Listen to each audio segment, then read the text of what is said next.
माता वैष्णो देवी की अमर कथा में उनके कुमारी रहने का रहस्य उनके परम भक्त हनुमान भैरवनाथ और भगवान श्री राम से जुड़ा है।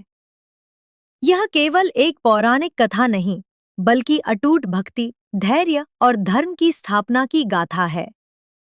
माता वैष्णो देवी के कन्या या कुमारी रूप में रहने की विस्तृत कथा। 1. माता का जन्म और दिव्य संकल्प। त्रेता युग में दक्षिण भारत के रत्नाकर सागर के घर एक दिव्य कन्या ने जन्म लिया। उनका नाम त्रिकुटा रखा गया। वे साक्षात शक्ति का अंश थी। बचपन से ही त्रिकुटा का मन संसार के खेलकूद में न लगकर भगवान विष्णु की भक्ति में लगा रहता था। जब वे विवाह योग्य हुईं, तो उन्होंने संकल्प लिया कि वे केवल भगवान विष्णु से ही विवाह करेंगी और किसी अन्य पुरुष को अपने जीवन में स्थान नहीं देंगी। अपने इसी संकल्प की सिद्धि के लिए वे कठोर तपस्या करने हेतु समुद्र तट पर चली गईं। 2. श्री राम से भेंट और वचन। भगवान श्री राम जब माता सीता की खोज में रामेश्वरम के तट पर पहुंचे, तब उनकी भेंट त्रिकुटा से हुई। त्रिकुटा ने श्री राम को देखते ही पहचान लिया कि वे विष्णु के अवतार हैं। उन्होंने श्री राम से विवाह का प्रस्ताव रखा। श्री राम जानते थे कि इस अवतार में वे मर्यादा पुरुषोत्तम हैं और एक पत्नी व्रत का पालन कर रहे हैं। उन्होंने त्रिकुटा से कहा, हे देवी, इस जन्म में तो मैं केवल सीता का हूँ, किंतु यदि तुम मुझे पहचान सको तो मैं अगले जन्म में तुमसे अवश्य विवाह करूंगा। अगली बार श्री राम एक बूढ़े साधु का वेश धरकर त्रिकुटा के पास पहुंचे, लेकिन तपस्या में लीन त्रिकुटा उन्हें पहचान नहीं पाईं।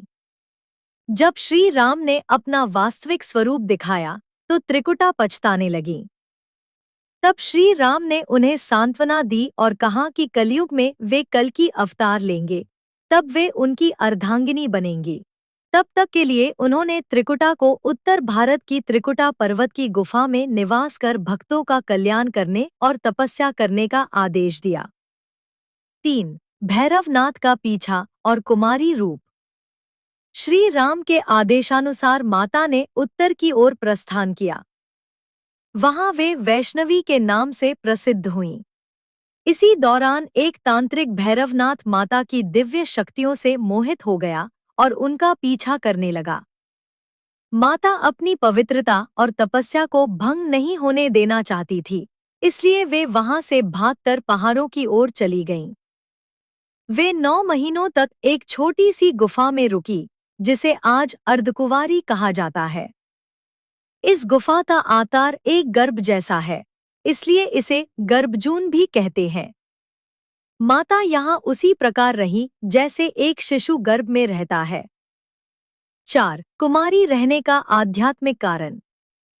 जब भैरवनाथ ने उस गुफा में भी प्रवेश करने की कोशिश की, तो माता ने गुफा के दूसरी ओर से रास्ता बनाया और बाहर निकल गईं। अंत में माता ने महाकाली का रूप धरकर भैरवनाथ का वध किया। माता के कुमारी रहने के मुख्य कारण ये हैं। प्रतीक्षा। वे आज भी त्रिकुटा पर्वत पर भगवान विष्णु के कल्कि अवतार की प्रतीक्षा कर रही हैं, जैसा कि श्री राम ने उन्हें वचन दिया था। तपस्या। उनकी शक्ति उनकी ब्रह्मचर्य की ऊर्जा में निहित है, जिससे वे जगत का कल्याण करती हैं। मर्यादा। उन्होंने स्वयं को केवल प्रभु के चरणों में समर्पित किया है। 5. हनुमान जी की सुरक्षा। कहा जाता है कि माता की रक्षा के लिए स्वयं हनुमान जी सदैव उनके साथ रहते हैं। जब भैरवनाथ माता का पीछा कर रहा था, तब हनुमान जी ने ही उसे रोका था और माता के विश्राम के लिए बाणगंगा और चरण पादुका जैसे स्थलों पर सहायता की थी। आज भी माता वैष्णो देवी अपनी उस पवित्र गुफा में अदृश्य रूप में विराजमान है। वे एक कुमारी कन्या के रूप में अपनी तपस्या जारी रखे हुए हैं, ताकि कलयुग के अंत में उनका मिलन भगवान के साथ हो सके। इसी कारण उन्हें कुंवारी कन्या या वैष्णो माता कहा जाता है।